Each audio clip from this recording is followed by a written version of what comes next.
রাজধানীর আগারগাঁওয়ে ঢাকা উত্তরের বর্জ্য অপসারণ কাজের উদ্বোধন করেছেন স্থানীয় সরকার উপদেষ্টা আসিফ মাহমুদ, সজীব ভুঁইয়া ও ঢাকা উত্তর সিটির প্রশাসক মোহাম্মদ এজাজ। আমাদের সাথে আছেন সোহাগ, আমরা যুক্ত হচ্ছি তার সাথে। সোহাগ বিশ্বাস, উদ্বোধন কার্যক্রম সম্পর্কে কি তথ্য আছে আপনার কাছে, জানাবেন বিস্তারিত। আপনাকে ধন্যবাদ। এই কিছুক্ষণ আগে আসলে ঢাকা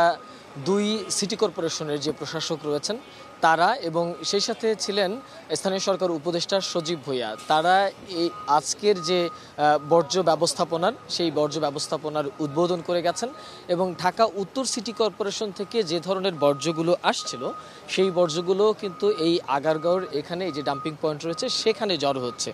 জড়ো করা হচ্ছে এবং এখান থেকেই তাদের যে নির্দিষ্ট সিটি কর্পোরেশনের জায়গা রয়েছে সেখানে তারা এগুলো নিয়ে যাচ্ছেন এবং সেখানে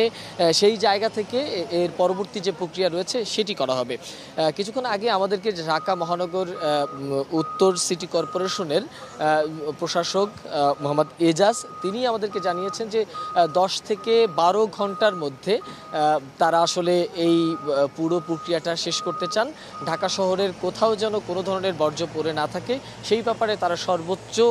সতর্ক আছেন এবং তিনি ঢাকাবাসীকে বিশেষভাবে ধন্যবাদ জানিয়েছেন, কারণ এবারে যে বিষয়টি হয়েছে যে তারা ঢাকা শহরের প্রতিটা বাড়িতে তারা একটি পলিথিন সরবরাহ করেছেন এবং সেই পলিথিনের মধ্যে বর্জ্যগুলো রাখা হচ্ছে এবং ঢাকা সিটি কর্পোরেশনের উত্তর এবং দক্ষিণে প্রায় 2 সিটি কর্পোরেশনে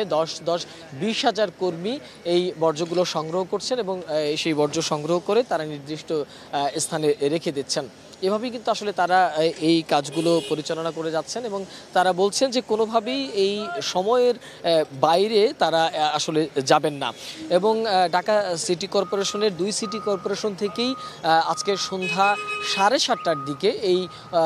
ঢাকা শহরের পুরো বিষয় নিয়ে সংবাদ সম্মেলন করবেন এবং সেখানে তাদের যে আজকের পুরো কার্যক্রম সেই কার্যক্রম সম্পর্কে